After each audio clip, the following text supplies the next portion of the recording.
hit the play button. Today we have an old friend of mine called Henrik. Henrik and I are in a charitable organization called Rotary.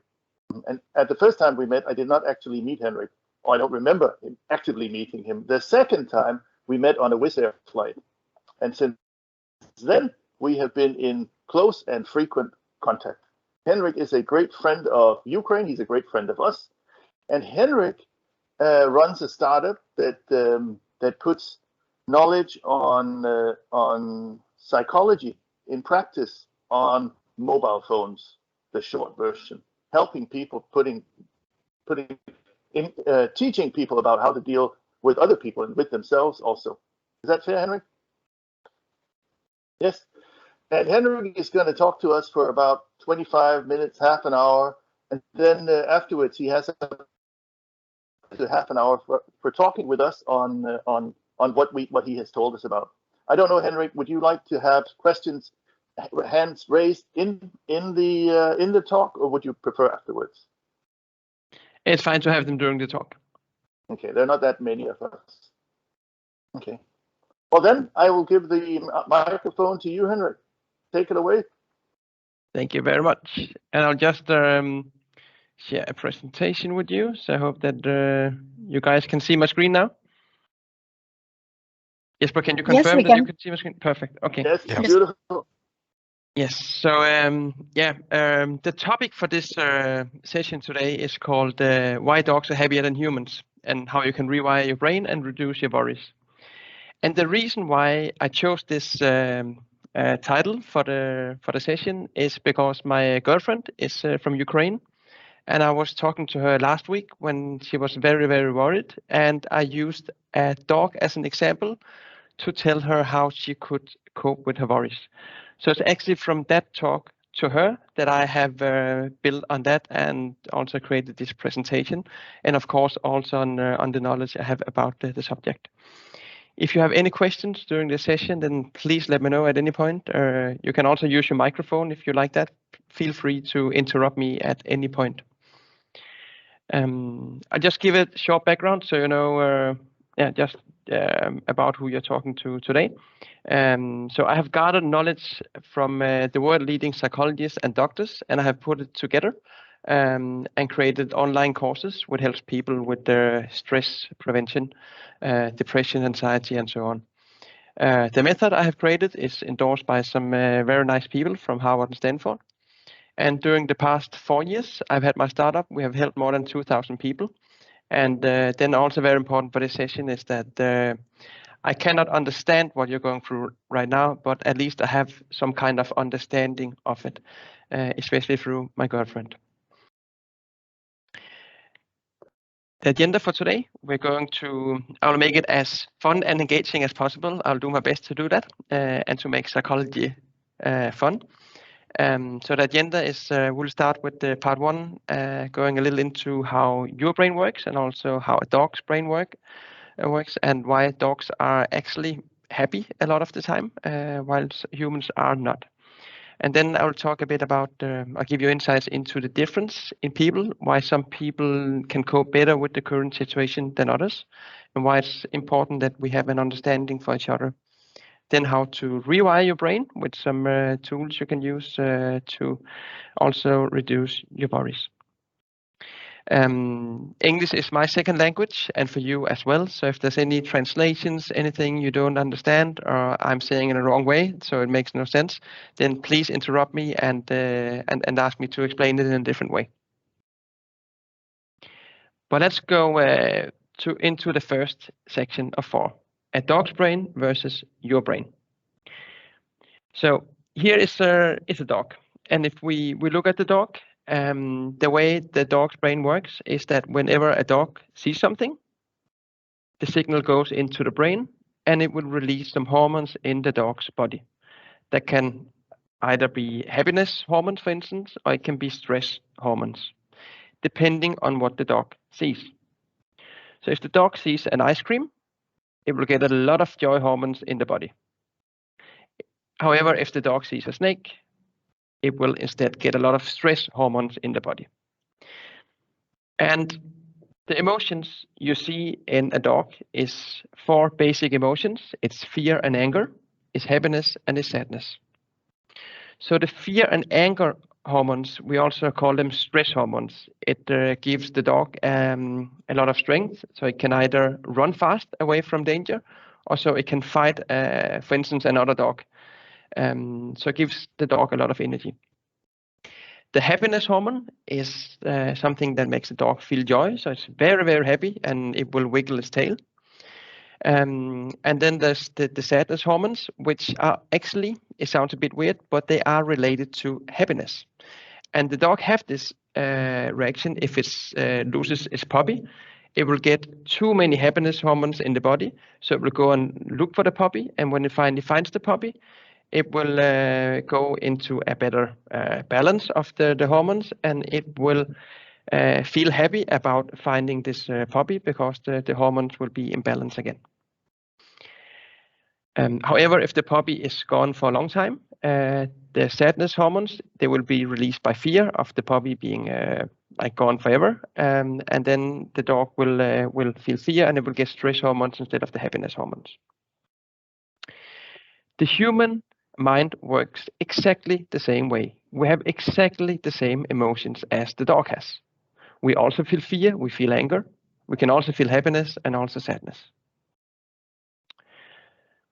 And the reason why we have the emotions that we have is, to explain you why we have them, I need to take you around 12,000 years back in time to when people, they walked at the savannah.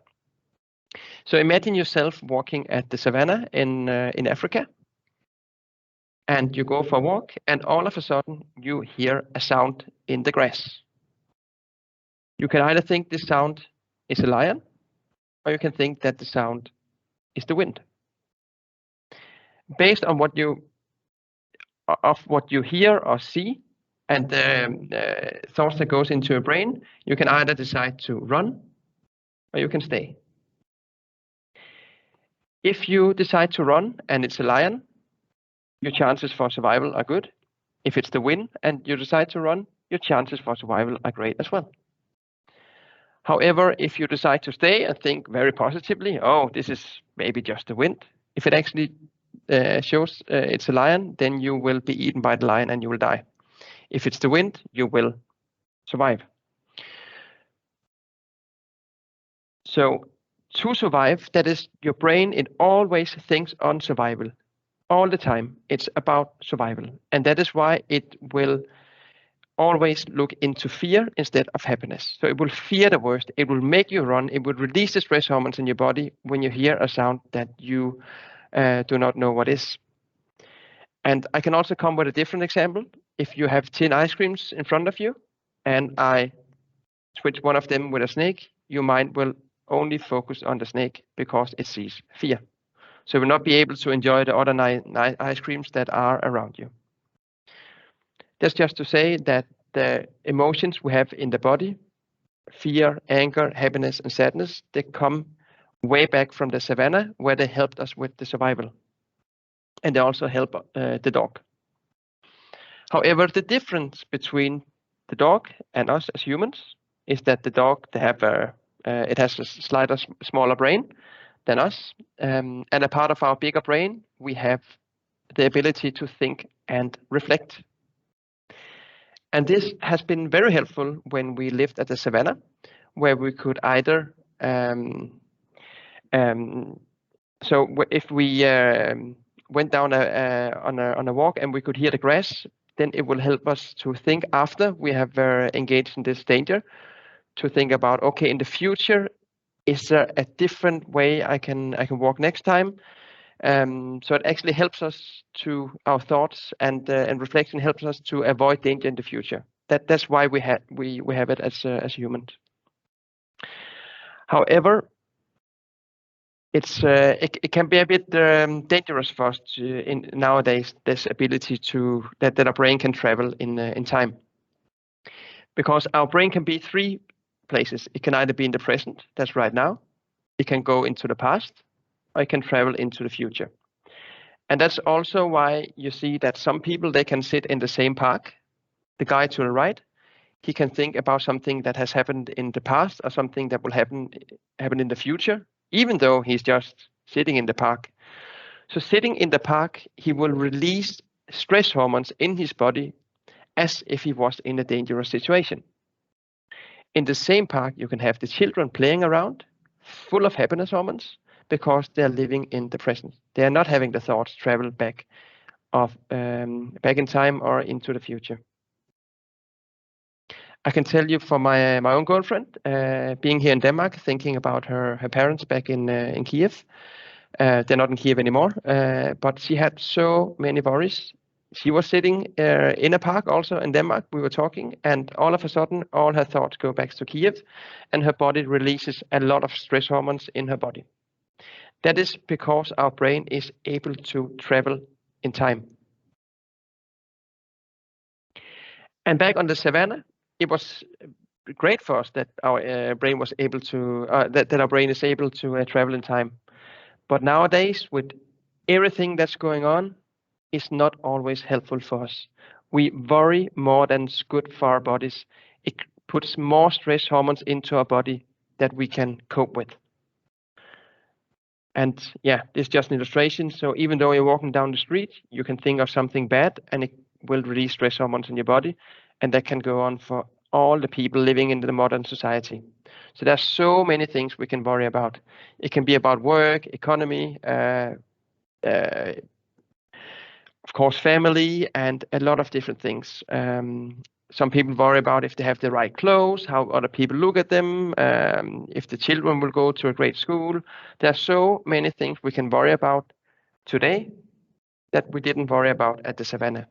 So our ability to have our brains to travel in time is dangerous for us now when it comes to releasing stress hormones. So we really have to cope with that, or to be better at coping with that.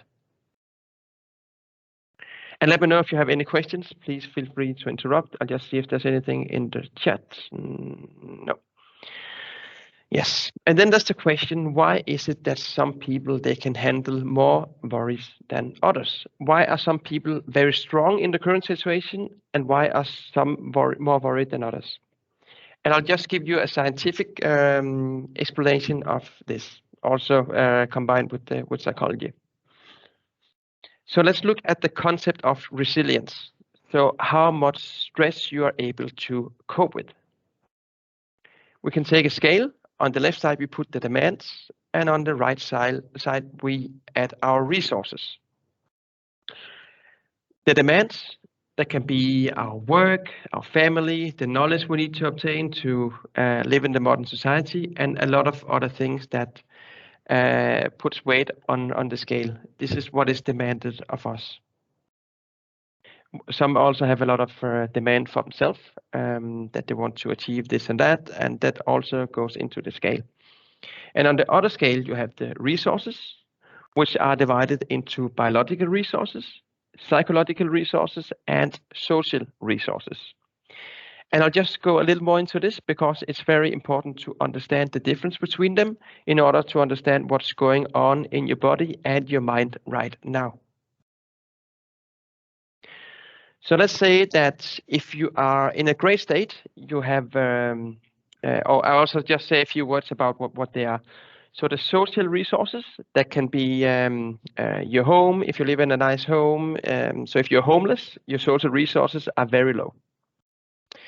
Then you have the psychological resources. That is the way your mind works and copes with different input.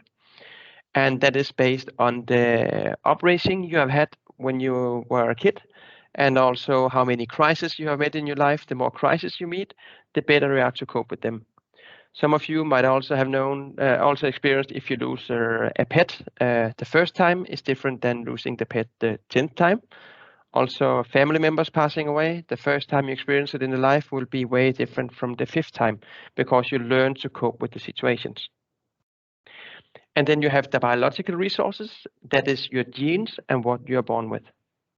And as a part of your biological resources, there can also be how much happiness hormones your body release, and your state of your balance in your body when it comes to the hormones. And let's say by default, right now, we have 10 kilos, which we can add to our resource scale. What happens when a crisis appears is that a lot of us, we will lose some of the social resources we have around us. It can be our close friends. They might not be close to us anymore. It can be that we sometimes go to the cinema, to go to drinks with friends, to do things that makes us happy. Some of them are gone now. So it puts the weight down to 9 kilos. Then we have the psychological resources. They will be affected by all the worries we have, also based on the social impact that our everyday has changed, and all the worries we have about some of you, will we ever see our home again? How's the whole situation going to be? There'll be so many psychological thoughts that will take the weight of the scale down. And those psychological thoughts, such as worries, they also go and affects the biological balance in your body. So through your thoughts, you will release a lot of stress hormones in your body, and a lot of the things that gave you joy before, they will not be there anymore. So your body will be in total disbalance, and the weight will be different than it was before. You probably still have the 10 kilos of demand. Many of you have even more now, and you have less resources. So the demand and resources is not in balance anymore. So it's very important to do something with that. On one hand, you can talk to your family, your friends around it when it comes to the demands. However, with the resources, so especially the psychological resources, I will give you some tools in a few minutes on how you can try to raise them. Normally, when you work with the psychological resources, I'll just do a sum up. It's family and friends. You can get better that way. Psychological, it's mental exercises. Some of you might know the concept of mindfulness. It's also why some people, they go to see a psychologist to get some tools and exercises to rewire the brain, so it will release less fear and anger, and also less stress hormones into the body. And then you have the biological resources. You can train them by physical exercise as well. So part 3, how to rewire your brain. You have 2 options when it comes to rewiring your brain and to work with the psychological resources. You can either stop your thoughts or you can adjust them. To stop your thoughts, that can, for instance, be if you are looking at something on your phone that gets you to think of a snake, that will immediately release stress hormones in your body. So you have somehow, and I'll just give you some tools to that, have to avoid thinking about the snake. So the stress hormones in your body disappears. And you can also adjust. That means when you think about the snake, then try to have your brain to think of an ice cream instead. So you change the stress hormones in your body with happiness hormones. To stop your thoughts, you can do that with meditation. And some of you might have known about mindfulness and breathing exercises and so on. And just to give you a background why we use positive psychology, mindfulness, meditation, it is because there's a nerve which is in behind your lungs and also next to the throat. And whenever you breathe, this nerve will be activated, and it will get your body to remove the focus from your thoughts in the brain to focus on your body instead. So it will stop your thoughts from thinking about horrible things that will release the stress hormones into your body. It's also why when people, they have anxiety attacks, then the only way to reduce them is through breathing and having breathing exercises. So one way to stop your thoughts is to really focus on long, deep breaths. So really focus on the nerve going behind your lungs. It's also why singing can be very nice, because it also makes some vibrations close to your lungs, which also affects the nerve. So you are in your body instead of in your mind. And then you can adjust your thoughts with fun and play. So if you are very worried about something, then you can either, that requires a lot of exercise, to think about something else just by snapping your finger. A way to do it is to go and have some fun and play, and like kids they do.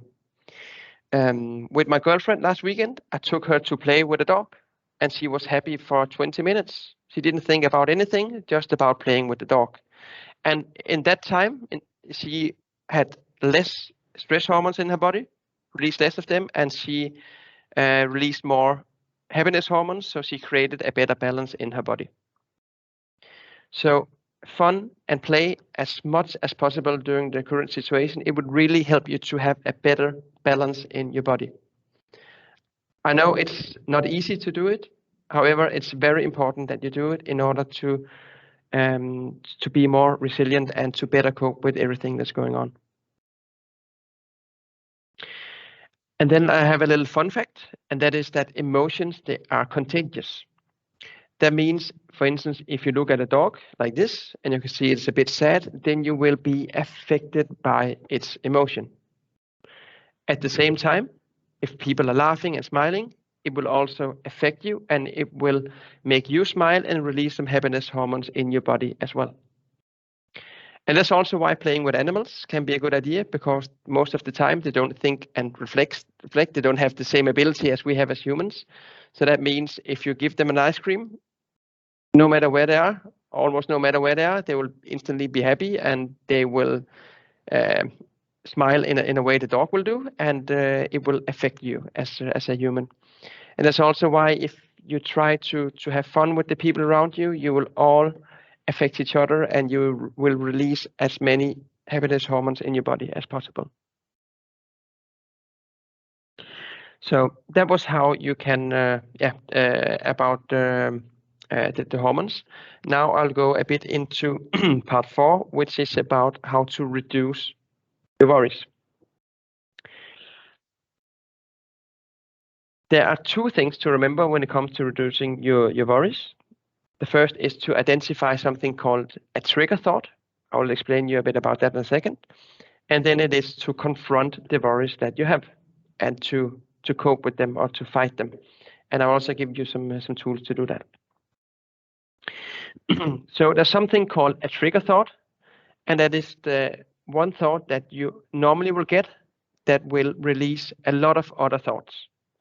So you can think about one thing, and then all of a sudden it leads to, let's say you think about your economy, and then you start to think, okay, let's see, maybe I'll lose my house, and then my girlfriend or boyfriend will leave me, and then I might be homeless, I might, like there's a lot of thoughts that can, actually I don't know the English word for that, but scale, whatever we can call it. Like one thought can become many thoughts, and each thought would release a little bit of stress hormones into your body. So if you know that you have this trigger thought, it's very important to be aware of it, and to really think about, okay, when I get this thought, now I will instead breathe, so I can get my thoughts away from this trigger thought and instead be in my body. Because it releases stress hormones in your body. Another great exercise to do, and this will be the last one of today in the session, and really hope that you will remember this exercise. It can be very helpful. That is to confront the worries that you have. The first thing you have to do to ask yourself when you experience a worry is, can I do something about it? If you cannot do anything about it, let's say for my girlfriend, for instance, she was so worried if her mom would have a safe passage going to the Western Ukraine. And I asked her, can you do something about it? She couldn't, but it still released some stress hormones in her body. So what she can then do, which is very important, is to talk to other people about the worry that you have. And especially to other people that are in the same situation as you, because it will make you feel more normal in the situation you are. It will feel, you will feel less, how to say it, it creates like a feeling of not being the only one with this problem, and that you can actually talk with others about this worry. It will minimize the worry. And I know that almost everybody I talk to, they always think that I'm the only one who has this worry. But it shows that 99 out of 100 people, they normally have the same worries.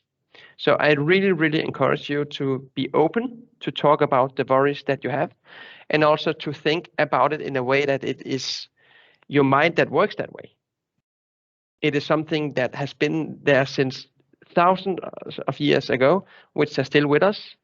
And in this world we live in today, we need to do something about it, so it won't release too many stress hormones in our body, because that's not good for us. And one way to do it is to talk about it. Another thing, if you can't do something about it, is to put it into something you can call a worry box. It's a box which you can say, okay, I put this worry in here, and every day between 7 and 8 in the evening, I have time where I can worry about the worries that I have. You can even write them down. So you can, at the 7 o'clock, you can open the box, look at your paper, and you can start worrying about. The more you use this technique of the worry box, the more you will find out that it actually do not help anything to worry about the thoughts that you have, and then they will minimize in time, and actually quite fast. Then there are the worries that you can do something about. When you experience a worry like that, then you can ask yourself, can I do something about it now? Or can I do something later? For instance, if it's, you have to call I'll just take my own girlfriend as an example as well. She was worried about how her dad was doing, also going to Western Ukraine. And she couldn't do anything about it. But at the same time, she was like, I am worried that he is okay. And then, could she do something about it? Yes, she could. She could call him. Could she do it now? Yes, she could. At another time, she woke up during the night at 5 o'clock in the morning, and she had the same worry. And then I asked her, okay, are your parents awake now? No, they're not. Okay, can we call them later, perhaps 8 in the morning when they're awake? Yes, we can do it. And then we agreed that she could call them in a few hours, and we could go back to sleep.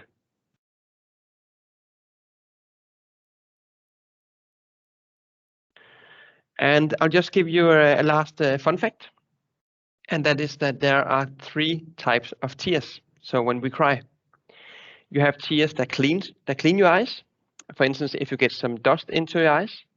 You have tears that creates moisture in your eyes if they're dry. And then you have tears that releases hormones in your body that are the salty tears. So for instance, if you are very worried and you have a lot of stress hormones in your body, then you will start to cry if you have more than your body can cope. And that is because your body tries to get rid of the extra stress hormones that you have in your body. It's too much for your body. And if you cut an onion and you taste your tears, they will taste of nothing. But if you cry because you're worried, then you can taste your tears and they will taste salty.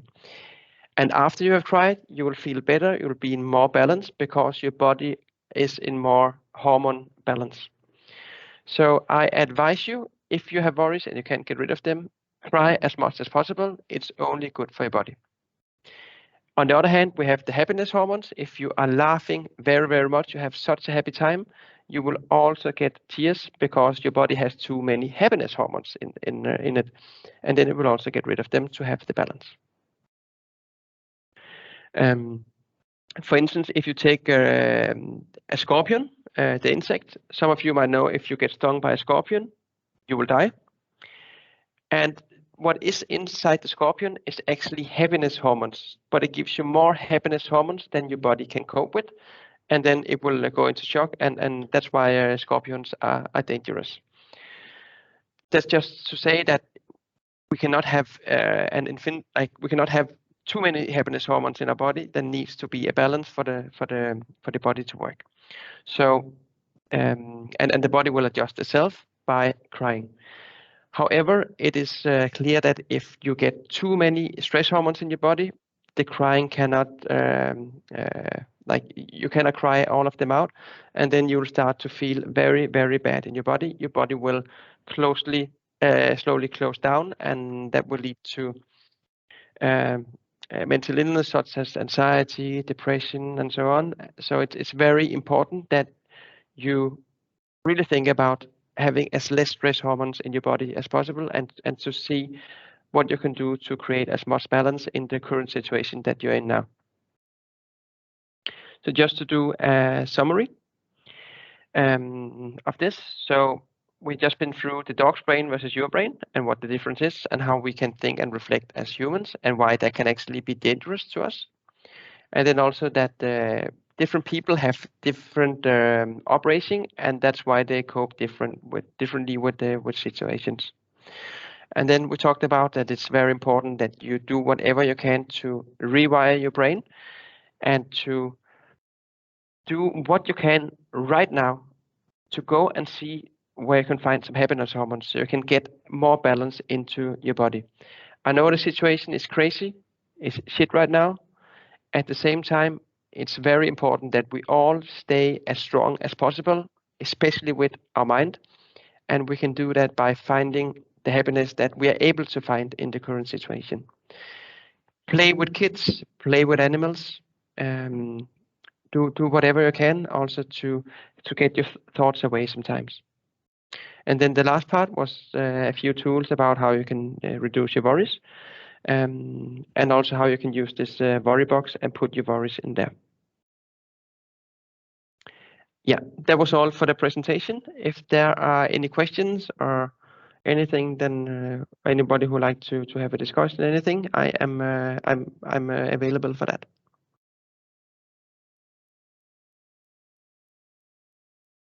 I could also ask a different way. What is your questions? What are your questions? I want to ask what to do if from the beginning of all the situation you cannot cry. Just feel that the emotion, the pain is freezed, and you feel like you don't feel the pain and you can't cry. Yes, that's a very important observation, Katharina. And also when it comes to, it's something that I didn't go into, but I can just put a few words to it. So for instance, when people, they experience something that their brain have never experienced before, for instance, the situation that's going on now, then we have difficulties understanding what is happening. We cannot cope with it in our head. An example of this, which is an everyday example, is when people, they get divorced. The person who are not prepared for the divorce will not know what happens. They're just like, what's going on? No, this is not true. This is not happening. And that's the first step. So people, they deny what's going on. Then the next step is that they hope. So they go into a state where they hope that everything will be all right. They hope. And at some point, the hope will be changed with guilt. And some people, they will start, just take the divorce example again. They will think, is this my fault? Is it because I'm a bad person? Is it something I did? The brain will travel back in time. Was it because I said something 2 years ago when we were at a wedding that I didn't want to offer my wife a glass of wine? Is that why we're divorced today? So the brain will travel back in time and try to place the guilt. When that is over, then the brain will start to project the guilt outside. So maybe it's the hospital's fault, it's the uncle's fault, it places a fault different places. And in this situation, it's quite easy to place the fault. Everybody know where the fault is. And after the guilt, then comes the acceptance phase, where people start to accept what is going on and accept that this is the situation. Let's see what we can do about it. And some people take actions, some people they act differently, depending on how their mind is working based on their psychological resources. And this is not step 1, 2, 3, 4. It can go, some go from 1 to 3, some go from 1, 2, 3, 4. It is different how it is. And some people are longer in different phases than others. Some people can be up to 2 hours in the first phase where they don't believe what's happening. Other people can stay there for up to half a year. So it's very different from person to person.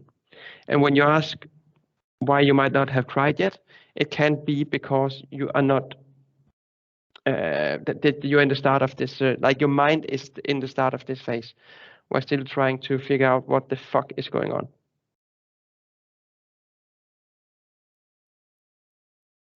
I hope that created kind of an explanation. And what's very, very important for me to say here is that it is totally, completely normal. Totally normal.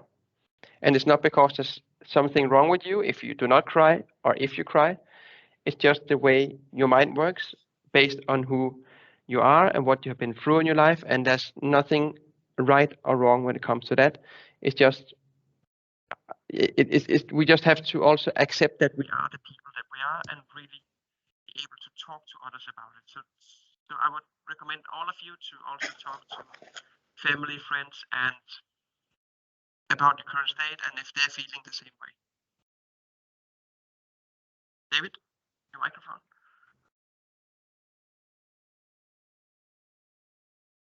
David, you had a question?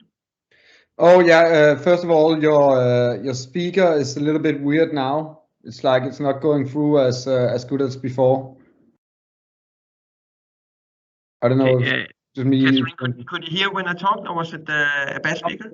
It was too far away from your mouth. Yeah, it's just 30 seconds. Last 30 seconds, it was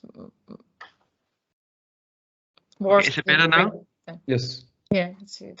Should I do a recap about what I said? It's a short one. Oh. Okay. Oh. But I'll just, the last 30 seconds, what I said is that it is very, very important that that whatever you feel, that you know that it's normal. There will be a lot of people not crying right now. There will be a lot of people crying all the time. It's normal. Everything is normal. The way your mind is reacting is normal. And it's very, very, very important. I cannot stress it enough that you do not think that you are weird, something is wrong with you, and that you think you're the only people having it this way. It's very important to remember.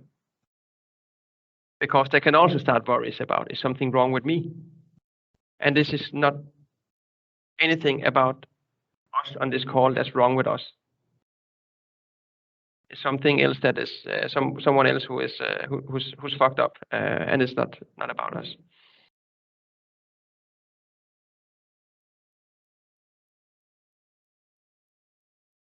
I'm just having Anastasia, just having a question. Back to Katharine's question in different phases. If a person in the first stage denying for long too long, should it be speeded up? Should a person try to move to a second phase or just natural? Okay, Anastasia, it is totally fine to be in the phase you are, and you should not do anything to speed it up. It takes the time it will take. It might be speeded up if you talk to other people, and it might not. And everything is fine.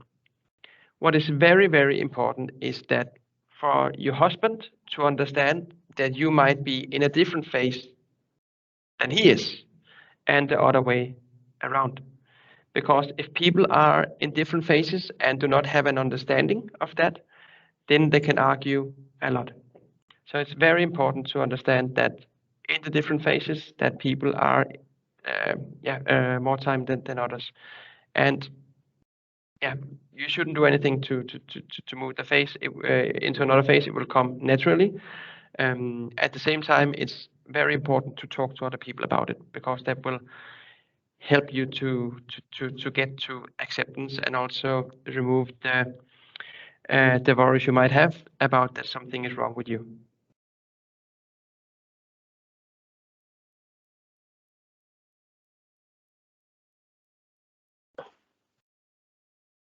Please let me know if you have additional questions.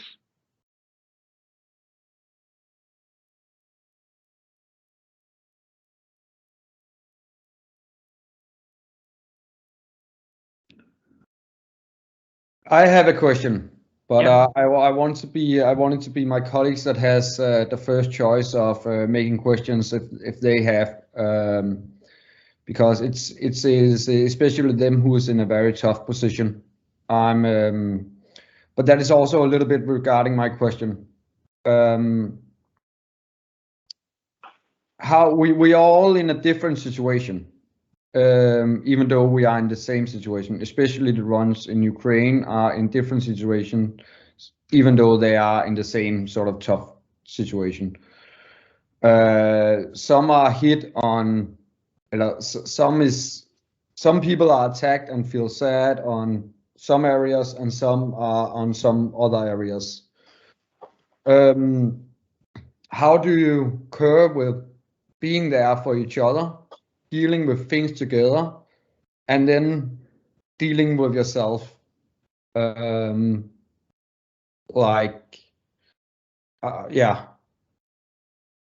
I'll try to, David, I'll try to answer the best way possible. Yeah. And if I misunderstood your question, then please let me know. In a situation like this, we have to again think about how our mind, and go back to the savannah. What would happen if somebody was hurt when we were living 10, 15 people together? We would be there for each other. We would talk to each other. We would nurse each other. So that's important to still do that right now. And sometimes people, they will also have need to have some time for themselves to reflect about what's going on with themselves. That can sometimes be good, but it can also be bad if they're just sitting down and having a lot of worries and just going into themselves and not want to talk to anybody. And then it's about finding the balance, to maybe take that person to go for a walk, to get some fresh air, to get the mind on something else. I have worked a lot with depressed people, and what they all say is that they just want to sit in the couch. They don't want to do anything. And when people come, their partner, their parents, when they come to take them out for a walk, they're happy when they're there. But the step from going out of the couch, going for the walk, it's so difficult. But when they're there in the nature, it's nice for them, even though that they might not explain it's nice. That's what they tell afterwards, that it has been very helpful to them. I've also talked to a girl who had anxiety and then depression. And sometimes her mom, she went fishing for a full day, so she could get some happiness hormones into her body. So she was in flow. She was fishing the whole day, not thinking about anything that will release stress hormones in her body, or worries to the stress hormones. And when she came back, she was so happy. And then the girl, she would say, "Mom, why can you do this to me? Go and have fun when I'm feeling like this." And after the girl, she came out of the depression, she told her mom, "Mom, I just want you to know that every time you went fishing and you were happy when you came back, it actually affected me, but I didn't tell you. Thank you for doing that."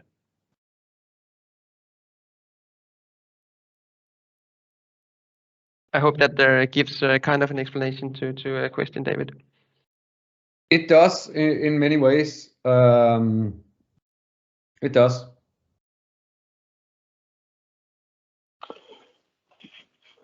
Henrik, we have talks on once or twice a week. We have open mic where we talk. Do you have any ideas for how we could use this to help people open up? Right, many people are isolated, socially isolated, where they are now with no friends around them. Do you have ideas for how we can use this, an online forum like this, for being community? I will get back to you with that, Jesper, and perhaps with some great questions to facilitate some to open up for a good conversation. Would that be all right? Yes, super. And if you turn it around to the other direction, for the half of us that feel introvert, what would be a good tip, a good strategy for them to process things right now? For those for whom it's not natural to start talking on how they feel. Yeah. Something that can be helpful is to be very transparent and to think into transparency. And when you reach out, if you're an introvert person and you reach out to other people, then just be honest about it. And like, if there is an elephant in the room, then you have to say there is an elephant in the room. And with that, I mean that if you have difficulties to opening up, you can start the conversation with saying, I have difficulties opening up. Or you can start by taking a small step by sending a text and just be honest and saying, I have some difficulties talking about this topic. At the same time, it would be nice if we can talk about good old times and have our brain to go back in time to think about the happy things that can release happiness hormones in our body, or to think about the future, how great it's going to be in a few months, hopefully, and how the future will look like with all the support coming from the whole world into making Ukraine the darling of the world right now. So yes, but just to go back to the start. So I think start small, maybe a text, and be honest about how you feel, and that it could be nice just to have a chat. It could also be a talk about something that's difficult.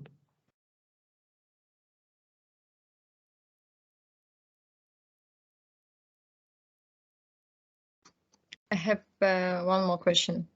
Is it the real that people who are not in the awful situation now can feel even more worse than the people who are in the awful situation? Because when you are in all this hell, you just feel that you are mobilized, you should think a lot, you should think about the safety, and when you are in a more safe place, you worried more about the people who are in this situation.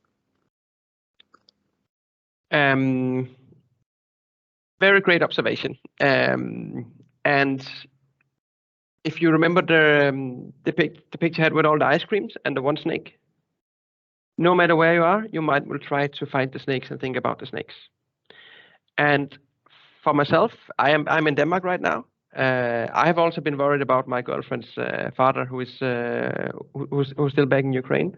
He's 56 years old. And I woke up one night. Now I'm just honest about it. I woke up at 1:30 one night, and I was so fucking worried about him. And I was thinking in my mind, Henrik, don't worry right now. And then my mind started to think about solutions on how we can support him best possible back there. And that released some stress hormones in my body, even though I'm safe. And that is because my mind can travel in time. And it's not always possible to stop it from traveling in time, or to think about the great things that can make you happy instead, and to think about the ice cream, so to say, instead of the snake. And especially if you are tired, it can be very, very difficult to control your thoughts. So yes, you can. When you are in the situation, then you are having, I would say, less. You are thinking less and reflecting less about what is going on. And when you get into safety, then you will start to reflect a lot. When you are there, when you see the lion, you will just run. And when you're safety, you will think about what happened when you saw the lion, and that can go on for months. So that's why you can feel more stressful when you're away from the situation. Yeah, it was my observation from the first days, because people who wasn't in the situation, they are really worried a lot, and people who was in the situation, they just concentrate and do what they can do. And it's interesting that the people who are not in the situation, they feel guilty a lot, and they can't allow this feeling because they are not in the worst situation. Yeah, and that's and that comes to guilt, and that's a very, very difficult topic, and guilt is one of the worst things that we can feel as humans. Guilt is a good thing to feel, because if you hit somebody and you can see they hurt, then you'll feel guilt and you won't do it again. That makes you able to live with other people. So I shouldn't hit because then they don't like me. But when you start to feel guilt about everything, that's like all the things going around, and then at some point you can take too much guilt on you, and the guilt releases stress hormones. It makes you fear what other people think if you are being guilty, even though you think that you shouldn't be guilty. And at some point, when you have too much guilt in you, it goes into something called shame. And the difference between guilt and shame is that, for instance, if you come late to a meeting, you can say, oh, I came late because my alarm clock didn't work, or because I didn't hear my alarm clock. Or you can, if it's shame, you will say, sorry, I came late to the meeting. It's because I'm a very bad person. I'm not useful. I can't do anything right. And that's a very difficult situation to go into when you start to feel the shame. And shame comes after you have felt guilt for a lot of time. I don't know if that answered your question, Catherine. Yeah, it's the explanation, the more wide explanation that I have before. I just have some observation, and it was interesting for me. How does it work? But it's your mind that it's like it was 10,000 years ago, but everything around us has changed, and we have so many difficulties coping with that, and it's completely normal. Thanks for the answers. Guys, maybe someone else want some question to you. It's very nice you had the questions. I'm sure that everybody got a lot of useful from your questions, Catherine. Thank you.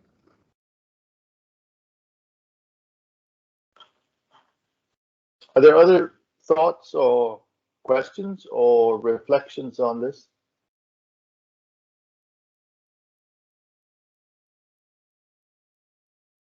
Yeah, I can see Catherine has the most stress relief thing. Yeah, it's very good. Yes, Yeah. I have. But it was really stressful, all this trip with her. Oh yeah. And now I guess she's happy, and she's not thinking and reflecting. She's just being there right now, being happy if you give her some food or the like. Now she's crazy in the last 2 days. Like, she's worried before, and now she's totally crazy. So maybe the cat's brain works differently from dog's brain. Who knows? It has been a very brief explanation I have been giving about the dogs and the human brain. I could go deeper into that.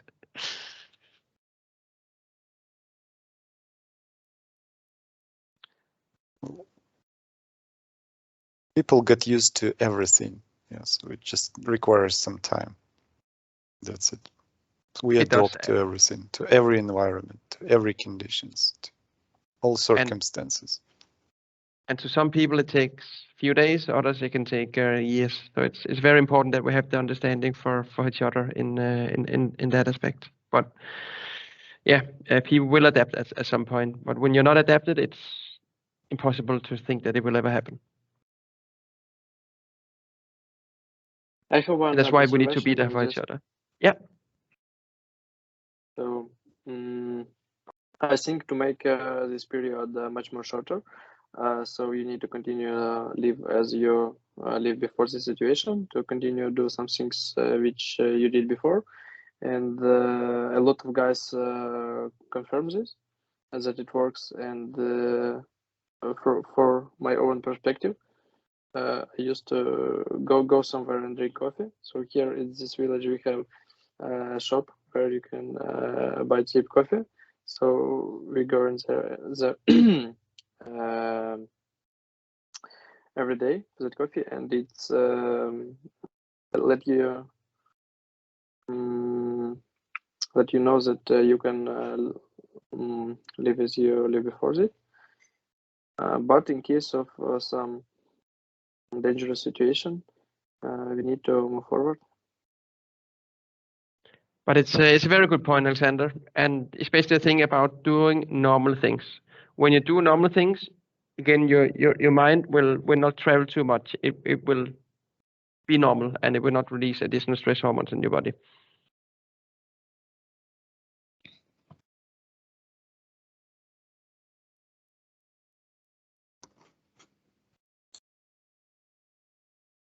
If not any more questions, then I really hope that this has been useful to you to know a bit more about what's actually going on in your mind, and how you can help your own mind to cope better with the current situation,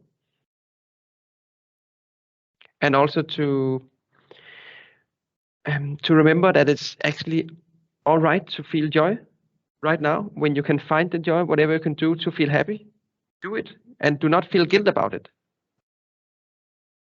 Because when you go and have more happiness in your body, you will be stronger, and Ukraine will be stronger now and also in the future.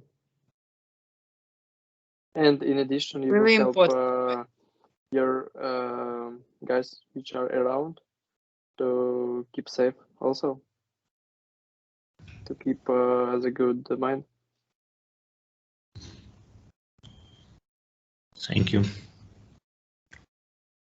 Henrik, thank you so much for the presentation. It was really good. Cool, thank you. Yes, thank you, Henrik. And with the released pictures. And yeah, I hope to see you at the LivaTech office as soon as possible, and have a LivaTech beer. Thank you, Henrik. Guys, keep strong. We will have a lot of beer. We'll have a very long party, I can promise that. and just to round off, well, I'd like to say thank you for Henrik for spending his afternoon talking to us. That we appreciate it very much. And then I'll say also that if any of you feel like having a talk, then you have a support team. You have a support team spread all over in cyberspace and physical. And don't be afraid of talking to any of us in the administration. That we are there for you.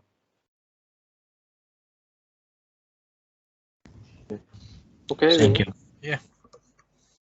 Thank It you. was nice talking to you. Thanks Nice a lot. meeting all of Yeah. you. Yeah. So meeting Thank from you. lecture. Have a good evening. Bye bye. Bye bye. Bye. Thank you. Goodbye. Bye. Thank you. Bye. Bye bye.